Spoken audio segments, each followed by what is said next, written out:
اعوذ باللہ السمیع العلیم من الشیطان اللعین الرجیم اما بعد فاعوذ باللہ من الشیطان الرجیم بسم اللہ الرحمن الرحیم الحمد للہ وکفا والصلاة والسلام علی سید الانبیاء محمد المصطفیٰ وعلی آلہ الطیبین واصحابہ الطاہرین الہدیٰ اما بعد فاعوذ باللہ من الشیطان الرجیم بسم اللہ الرحمن الرحیم الا ان اولیاء اللہ لا خوف علیہم ولا هم یحزنون صدق اللہ العظیم۔ محترم و مکرم سامعین و ناظرین، تذکرۃ الاولیاء کے آج کے سلسلے میں جس ہم اللہ کے محبوب اور برگزیدہ بندے کا ذکر کرنے جا رہے ہیں وہ ہیں حضرت بشر بن حارث المعروف بشر الحافی رحمہ اللہ۔ محترم سامعین و ناظرین، بشر بن حارث المعروف بشر الحافی کو کشف و مجاہدات میں مکمل دسترس حاصل تھی اور اصول شرع کے بہت بڑے عالم تھے آپ، اور آپ اپنے ماموں کے ہاتھ پر بیعت تھے۔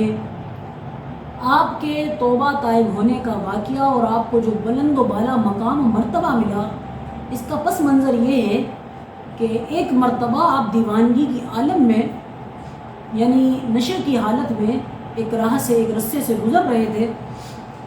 آپ نے زمین پر ایک ٹکڑے کو گرا ہوا پایا جس پر لکھا ہوا تھا بسم اللہ الرحمن الرحیم۔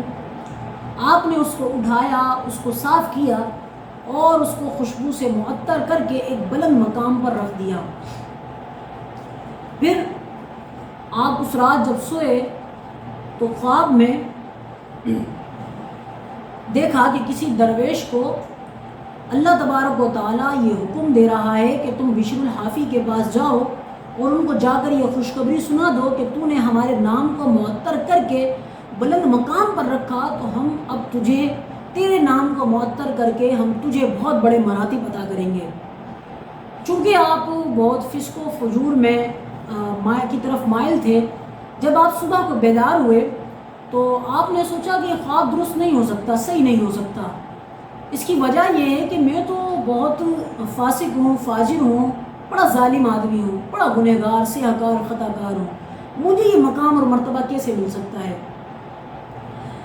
تو یہ آپ نے یہ خواب کو سوچا۔ پھر دوسرے دن آپ کو یہ خواب آیا، تیسری مرتبہ جب یہ خواب آیا تو دیکھا کہ وہی درویش جو ہیں وہ آپ کے گھر پہنچے ہیں۔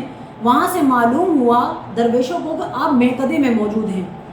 جب وہ درویش میکدے پہنچے تو درویشوں نے جو لوگ تھے ان کو کہا کہ جاؤ بشر الحافی کو کہو کہ درویش تمہارے پاس آئے ہیں اور اللہ کا پیغام لے کر آئے ہیں۔ تو بشر الحافی نے یہ کہا کہ نہ مجھے نہیں معلوم اس خط میں، اس پیغام میں کیا ہے، بشر الحافی کے لیے سزا ہے یا بشر الحافی کے لیے کوئی عذاب الہی کا کوئی پروانہ جاری ہوا ہے۔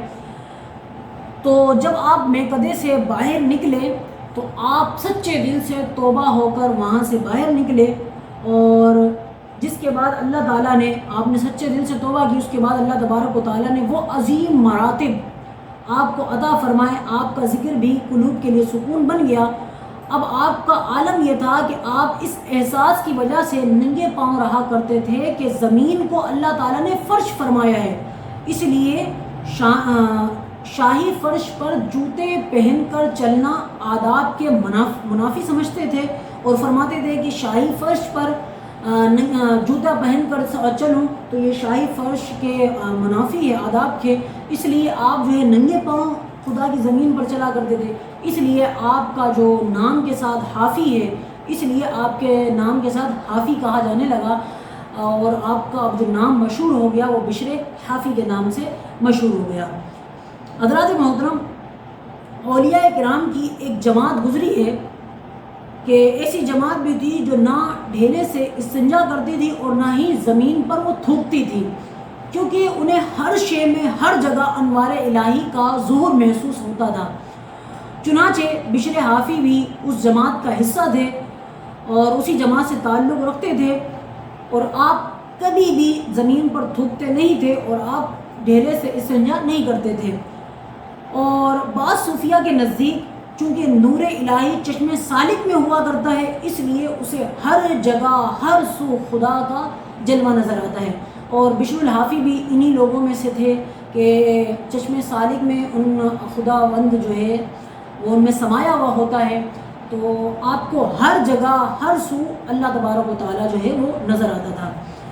حضرات محترم، حضرت امام احمد بن حنبل رضی اللہ تعالیٰ عنہ آپ کی معیت میں رہا کرتے تھے اور آپ کے ساتھ ہمیشہ وقت گزارا کرتے تھے۔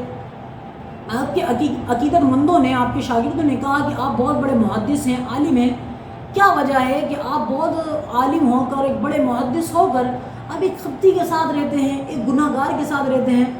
تو آپ نے فرمایا کہ مجھے اپنے علوم پر مکمل دسترس حاصل ہے، لیکن وہ خبتی، وہ گناہ گار، وہ سیاہکار اللہ تعالیٰ کو مجھ سے زیادہ جانتا ہے۔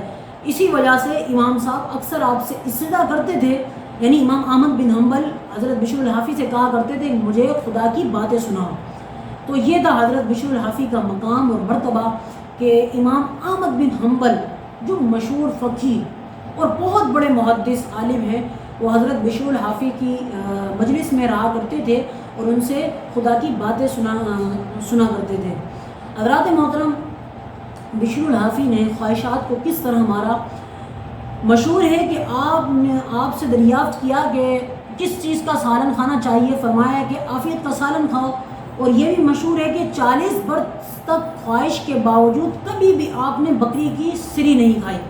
آپ کی خواہشات ہوتی تھی کہ بکری کا گوشت کھائیں، بکری کا سری کھائیں، لیکن 40 سال تک آپ نے خواہشات کے باوجود بکری کی سری کو نہیں کھایا اور ہمیشہ باقلا کی ترکاری کھانے کو جی چاہتا رہا، لیکن کبھی بھی آپ نے باقلا کی ترکاری نہیں کھائی اور کبھی حکومت کی جاری کردہ نہر سے پانی نہیں پیا۔ حضرات محترم، یہ ہے حضرت بشر الحافی کا مقام و مرتبہ۔ اب حضرت بشر الحافی ہمیں ایک بات بتا رہے ہیں اور یہ سورہ اخلاص کے متعلق ہے اور اس میں امت کو بھی تعلیم ہے اور یہ بھی تعلیم ہے امت کے لیے کہ وہ مردوں کو ایصال ثواب کیا کریں اور اس سے مردوں کا بہت فائدہ ہوتا ہے۔ ایسا نہیں ہے کہ مردے ہمارے پڑھنے کے اگر ہم ان کو کوئی پڑھ کر ثواب پہنچائیں تو انہیں ثواب نہیں پہنچتا، ثواب پہنچتا ہے۔ صرف یہ ابھی جو بات ذکر کرنے جا رہا ہوں صرف سورہ اخلاص کی برکتیں دیکھیں۔ حضرت بشر الحافی ایک دن قبرستان میں سے گزرے تو وہاں پر مردوں کو لڑتے ہوئے دیکھا۔ آپ نے خداوند سے التجا کی، باری تعالیٰ مجھے ان کے حال سے واقف فرما دے، یہ کیوں لڑ رہے ہیں؟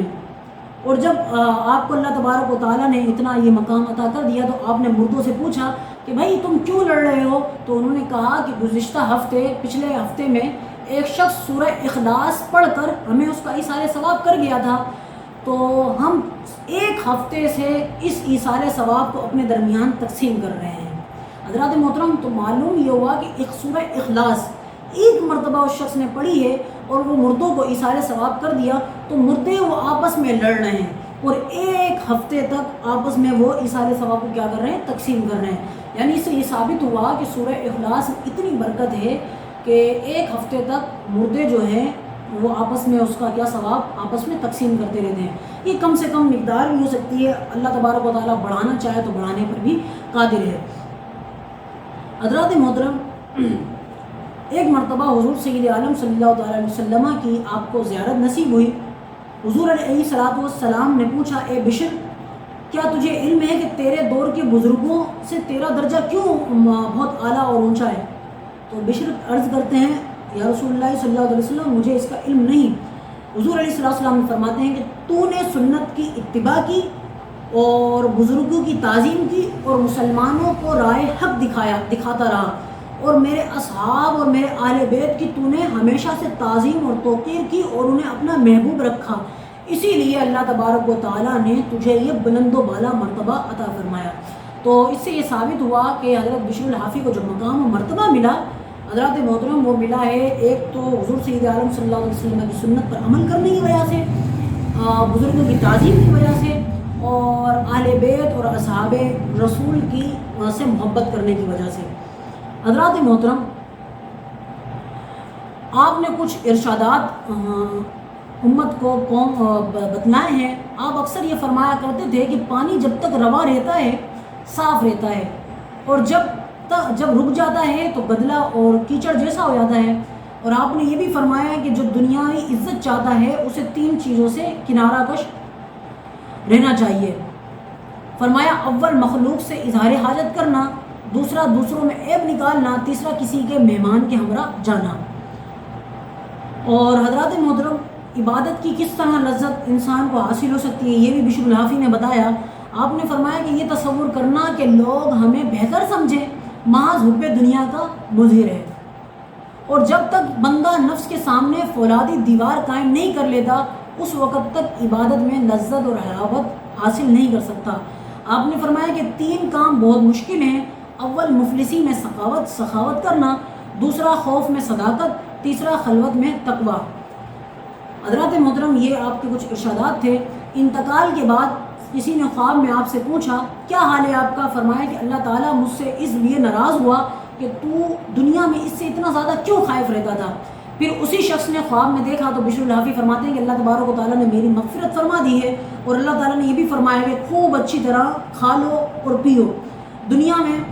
پھر ایک شخص نے آپ کو خواب میں دیکھا اور اس نے جب آپ کا حال پوچھا تو آپ نے فرمایا کہ اللہ تبارک و تعالیٰ نے مجھے اچھی طرح کھانے پینے کی اجازت دی ہے، اور اس کی وجہ یہ ہے کہ اللہ تبارک و تعالیٰ نے مجھ سے فرمایا کہ تو نے دنیا میں ہماری خاطر کھانے پینے کو چھوڑا تھا، اس لیے تو خوب سیر ہو کر کھا۔ ایک اور شخص نے خواب میں دیکھ کر جب آپ کا حال پوچھا تو فرمایا کہ میری بخشش اللہ تبارک و تعالیٰ نے کر دی ہے، اور اللہ تعالیٰ نے میرے لیے نصف بہشت یعنی جنت جائز قرار دے دی۔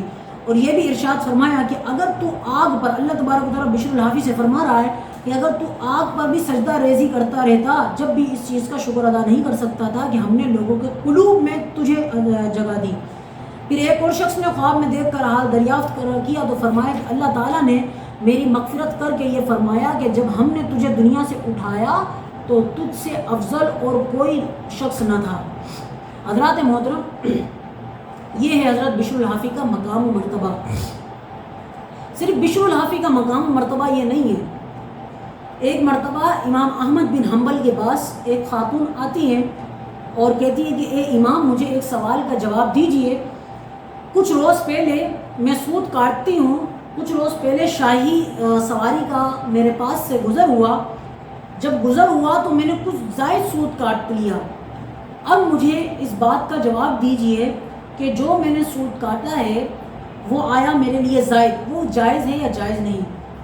امام احمد بن حنبل فرماتے ہیں روتے ہوئے، فرماتے ہیں کہ اے خاتون اس سوال کا جواب تو میں تجھے بعد میں دوں گا، ذرا یہ تو بتاؤ کہ تم کون ہو؟ تو وہ خاتون کہتی ہیں کہ میں بشر الحافی کی بہن ہوں، ہمشیرہ ہوں۔ امام صاحب نے فرمایا کہ تمہارے لیے وہ جو زائد سود ہے وہ جائز نہیں ہے، کیونکہ تم اہل تقویٰ کے خاندان سے ہو، اور تمہیں اپنے بھائی کے نقش قدم پر چلنا چاہیے، جو مشتبہ خانوں پر اگر ہاتھ بڑھاتے تو ہاتھ بھی ان کی پیروی نہیں کرتا تھا۔ حضرات محترم، یہ ہے حضرت امام بشر الحافی کا مقام و مرتبہ اور آپ کے گھر والوں کا مقام اور مرتبہ۔ اللہ تبارک و تعالیٰ سے دعا ہے کہ وہ کریم ہمیں اولیاء کرام کی سیرت کو پڑھنے کی توفیق عطا فرمائے۔ وما توفیقی الا باللہ۔